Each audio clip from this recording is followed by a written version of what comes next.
예, 6월의 마지막 주간이면서 또 한 주의 초반인데요. 장 흐름 체크하고 전략 세우겠습니다. 오늘은 10시의 시황 해설 테이버 김태형 작가님 만나는 날입니다. 어서 오십시오. 안녕하세요. 전반적으로 시장이 좀 조정 권역인데요. 예, 주제부터 정리한 거 보고 말씀 나누겠습니다. 네, 단기적으로 사실은 미국의 부채 한도 이런 것 때문에 눌렸다가 그게 풀리면서 짧은 랠리 상승이 좀 미니 상승이 있었는데요. 다시 좀 조정, 다시 재상승이 나타나려면 어떤 조건이 필요할 것인가 이런 얘기인데요.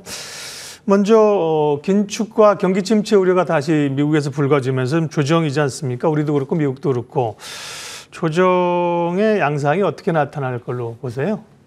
일단은 지금 국내 같은 경우에는 환율을 중심으로 환율이 어떻게 보면은 오르는 만큼 우리나라 코스피 지수가 떨어지는 그런 모양새를 보이고 있고, 그리고 미국장 같은 경우에는 S&P 500 그리고 나스닥 같은 경우에는 지금 11선 밑에까지는 떨어진 게 맞습니다. 다만 여전히 21선 같은 경우에는 아주 많이 떨어져 있는 말 그대로 단기 급등에 대한 조정이 지난주에 발생했다라고 보시는 게 좋을 것 같습니다.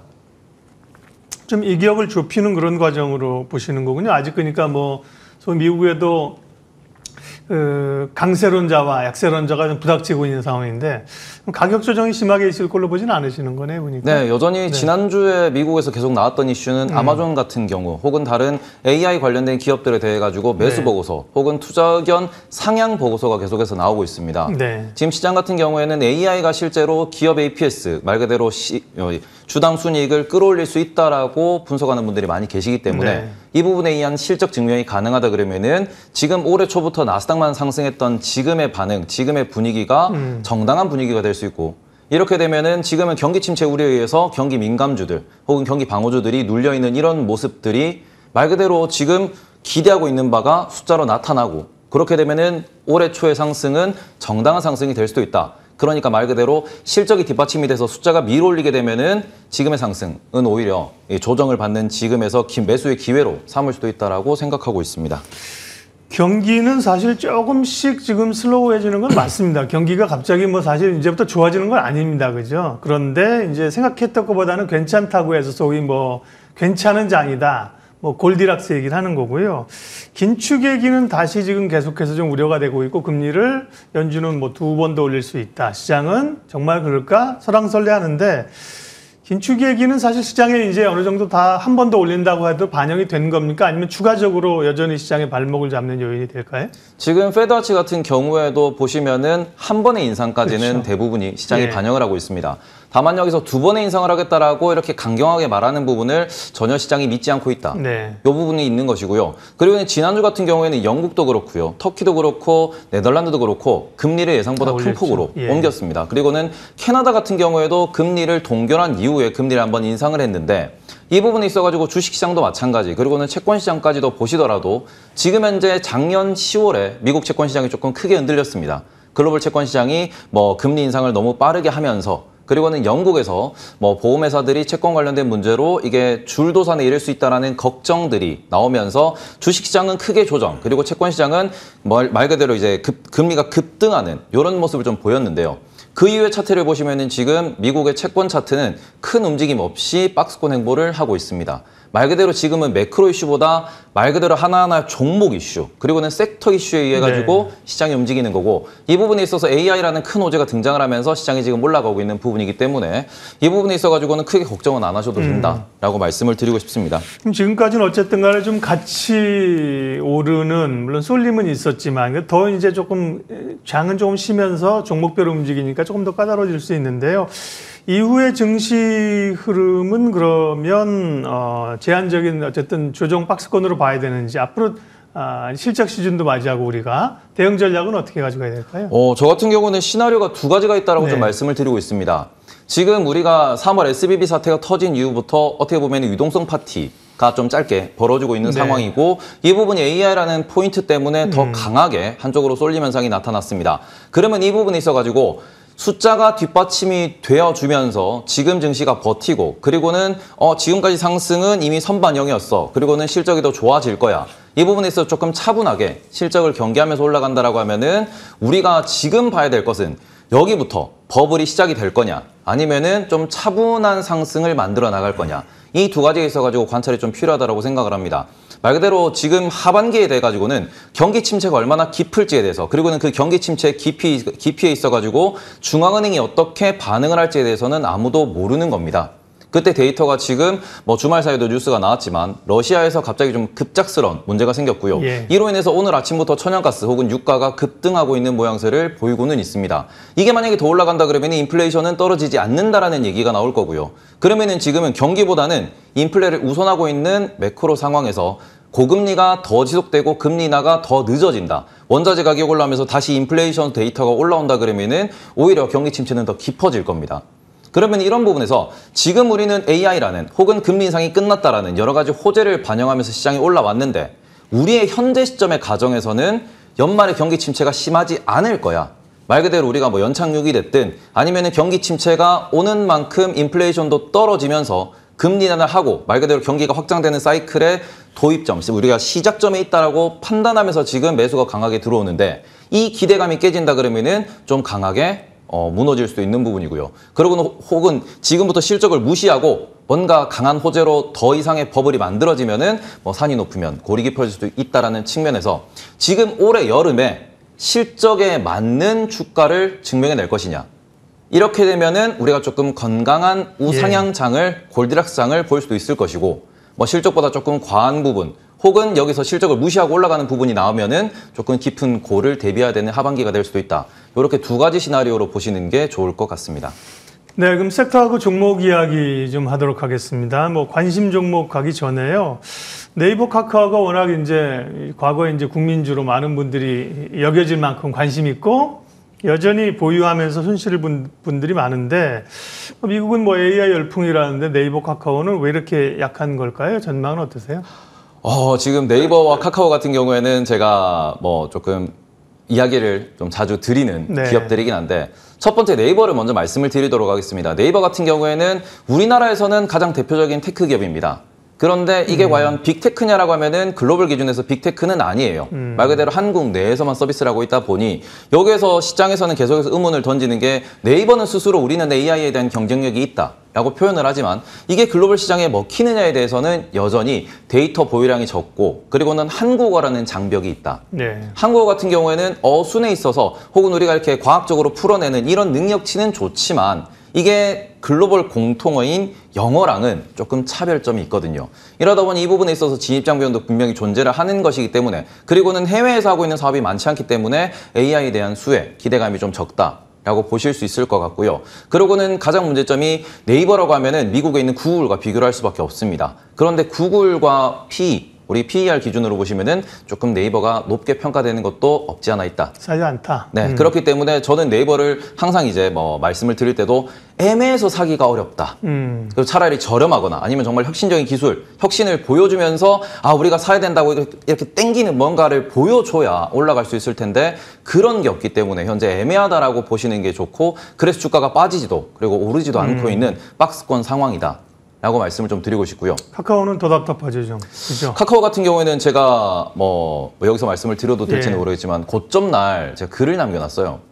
네, 그 네이버 종토방에 글을 남겨놓고는 지주회사로 전환되는 회사는 지주회사 할인을 적용을 하셔야 된다. 꾸준하게 이게 IPO를 하는 기업 같은 경우에는 코리아 디스카운트의 원인이 되기 때문에 이제부터 카카오는 투자를 하시면 안 될 것 같다라는 말씀을 드린 적이 있고 고점 날이라는 게 20년도에 막 잘 갈 때 그때 말씀하시는 거죠? 네. 그리고는 지금도 그 의견을 여전히 동일하게 말씀을 드리고 있습니다. 카카오 같은 경우에는 앞으로도 카카오 모빌리티라든지 아니면은 뭐 카카오 페이지라든지 여러 IPO 계획이 있고 특히 카카오 같은 경우에는 성장에서부터 외부 투자료 유치를 받아서 프리 IPO라고 이제 이야기를 많이 하는데 외부 투자료 유치를 받으면서 우리는 상장 계획을 갖고 있다라고 자회사를 키워왔기 때문에 이 전략의 끝은 결국 IPO가 될 것이고 그러면은 다음 불장 때도 또 IPO가 나온다, 자회사가 분리된다 그러면은 카카오 같은 경우는 거죠. 좀 안 좋은 이슈가 앞으로도 남아 있다라고 보시는 게 좋을 것 같습니다. 네, 그러게요. 돌파구가 별로 없네요. 오늘 이제 뭐 카카오 모빌리티가 뭐 베트남의 빈 그룹과 전기차 자율주행 뭐 MOU 한다는데 이건 대통령이 지금 베트남 순방한 거니까 그죠? 경제인들이 만나서 하는 정도 수준이고요. 뭐 새로운 건 아닙니다. 네. 자, 답답한데 뭐 어쩌겠어요. 가지고 계신 분들은 계속 고민해야 되겠고요. 자, 오늘 이제 관심 종목 바로 듣겠습니다. 늘 이제 좋은 기업을 가능하면 싸게 살려는 이제 저점 매수 전략을 가지고 계시잖아요. 준비해 오신 유망 기업 두 곳을 먼저 들을게요. 첫 번째 준비는요. 예. 첫 번째 같은 경우는 제가 이제 매우 대형주입니다. 네. 최근에 조금은 이유 없는 하락으로 이제 전 저점까지 내려가 있는 삼성바이오로직스 네. 요 종목에 대해서 말씀을 좀 드리고 싶은데 일단은 지금 최근 공시 중에서 6월 초에 공시가 또 주목할 만한 공시가 하나 나왔습니다. 5 공장을 지금 짓고 있는데 이 공장에 어떻게 보면은 뭐 투자 시기라는 공시가 나왔고요. 뭐 그냥 일반적인 기준으로는 이때 준공이 난다라고 보시는 게 좋을 것 같아요. 이게 2025년 3분기 말이었습니다. 기존에는 2025년 9월에 완공을 할 거다 그랬는데 지금 빠르게 공사를 하고 있고 수요에 대응하기 위해서 지금 2025년 2분기 초 4월로 앞당긴다라는 공시를 내기도 했습니다. 말 그대로 삼성바이오로직스는 앞으로 쌓여있는 수주를 얼마나 빨리 소화할 수 있느냐, 이걸 얼마나 숫자로 만들어낼 수 있느냐가 중요한 이런 기업인데 지금 계속해가지고 또 삼성물산이라고 하는 아주 강력한 계열사죠. 그 전 세계에서 최고의 건설 기술, 신속하게 건설할 수 있는 이런 기업의 힘을 이제 어깨에 등에 지고 열심히 빠르게 건설하고 있다는 점에서 중장기 투자 관점에서는 지금 바텀 피싱으로 충분히 좀 투자할 수 있지 않을까. 이 종목 같은 경우에는 항상 PE가 높게 거래가 됩니다. 높게 거래가 되지만 삼성바이오피스 이슈도 있고 증설 이슈가 2025년, 2026년까지도 계속해서 청사진이 그려있다 보니 이 부분에 있어가지고는 지금부터 모아가시는 것도 괜찮을 것 같아서 특히 지난주에 좀 과하게 하락했다라는 점에서 예. 접근하시면 괜찮을 것 같아서 가져왔습니다. 삼성바이오로직스는 뭐 한 2주 동안에 개별 악재가 있었던 건 아닌 걸로 여겨지는데 제법 많이 밀려났고요. 시총이 이제 53조 수준입니다. 삼성바이오로직스 얘기할 때는 지금 단점이면서 앞으로 장점일 게 유통 물량이 상당히 적다. 그죠? 거의 뭐 대주주 물량이 잠긴 게 많기 때문에 네. 기관들이 또 많이 가지고 있어서 그렇죠. 네. 수급상의 그런 요인들도 지금은 단점이고요. 그죠? 이제 또 매수가 붙기 시작하면 상당히 빠르게 갈 수 있다. 이런 얘기를 하시는 분도 있습니다. 이제 그런 것보다는 이제 본업으로 봤을 때 그죠? 네. 접근하신 거고요. 삼성바이오로직스. 그 다음에 또 한 기업은요? 네. 이것도 비슷한 유형의 기업이라고 보시면 좋을 것 같은데 요번에 제가 말씀드릴 종목은 메리츠 금융지주입니다. 네. 삼바도 마찬가지고 메리츠도 마찬가지인 게 지난 2주 동안 환율이 조금 흔들리면서 외인들의 매도 혹은 기관들의 매도에 의해 가지고 악재 없이 밀린 종목들 중에 이제 대표격이라고 보시면 될 것 같은데 지금 메리츠 금융지주는 3사가 합병되고 난 뒤에 시장에서 딱히 관심은 없는 상태예요. 예. 지금 주가가 박스권을 그리고 딱히 뭐 상승도 보이지 않는 상황인데 지금 금융지주인데 배당률을 보시면은 1%가 나오지 않고 있습니다. 그런데 이 부분에 있어서 메리츠 금융지주는 3사를 합병한 이후에 주주환원에서 특히 세금이 나가지 않는 자사주 매입 소각을 적극적으로 하겠다라고 이미 공표를 한 상황이고요. 그런 상황에서 뭐 실적 같은 경우에도 지금은 우리가 매크로에서 이제 금리 환경, 이 급변할 것이다, 또 금리 인하 사이클에 들어갈 것이다. 이런 부분에서 금융지주 쪽은 고민할 게 많다라고도 볼 수 있는데 지금 메리츠 금융지주는 3사 합병이 되면서 보험 쪽과 증권 쪽, 말 그대로 금리가 오를 때 좋은 섹터와 금리가 떨어질 때 좋은 섹터가 합쳐져 있습니다. 이러면서 약간은 말 그대로 EPS 자체도 하나의 평균치로 약간 믹싱될 수 있는 이런 부분들이 있고요. 그리고는 자사주 매입 소각을 꾸준히 하겠다라고 이미 의지를 밝혔고 지금까지도 그걸 보여주고 있다는 점에서 오히려 횡보할 때 모아놓으시면은 장기적으로 한국을 대표하는 어떤 이런 뭐 주주 환원에 의해서 네. 주가가 계속 유지되고 관리되는 그런 기업으로 볼 수 있기 때문에 저는 매우 긍정적으로 보고 있고 또 지난주, 지지난주에 하락폭이 있다 보니 이번에 또 바텀 피싱으로 접근하시면 좋을 것 같아서 가져와 봤습니다. 메리츠 금융지주도 사실은 금융주 가운데 주주 환원의 끝판왕이죠. 네. 엄청난 그 주주 환원했는데 오히려 3사가 합병하면서 꽤 사람들이 주목하고 있다가 그게 이제 약간 그때부터 못 오르면서 실망감 때문에 좀 네. 눌려 있는 것 같아요. 근데 이 금융주 가운데서 말씀하신 것처럼 주주 환원을 뭐 약속한 1000명 해놓은 거 아니겠습니까? 지금 밀리는데 관심 있게 볼만하네요. 삼성바이오로직스, 메리츠 금융지주 말씀하셨고요. 예. 마지막으로 두 기업은 이제 저점 매수 전 관점에서 이제 종목 접근하시고 시장의 섹터로 봤을 때는 조금 더 혹시 이렇게 전체적으로 순환매인데 관심 있게 볼 만한 섹터가 있을까요? 지금은 주말 사이에 나온 이슈 중에서 가장 관심 있게 봐야 되는 이슈는 네. 두 가지라고 생각을 합니다. 예. 사우디 쪽에 대형 건설 수주가 나왔다라는 점, 그리고는 또 한 가지 같은 경우에는 러시아 이슈가 나오면서 유럽의 천연가스가 상승할 수도 있다라는 그런 우려. 예. 두 가지가 있는데 첫 번째로 유럽의 천연가스가 상승한다 그러면은 국내에서 반응하는 종목은 조선 혹은 조선 기자재가 될 수 있습니다.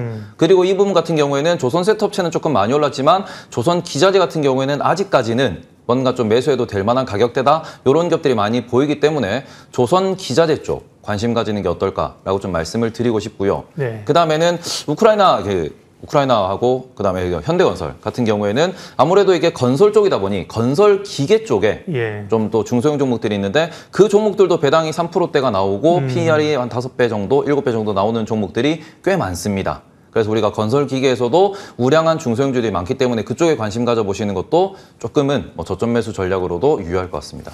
네, 오늘 10시의 시황에서 전반적으로는 뭐 조정 흐름이죠. 그 가운데 어떻게 전략을 짜야 될지 또 관심 종목 2개를 리서치를 해서 말씀을 해주셨습니다. 테이버 작가님 함께했습니다. 고맙습니다.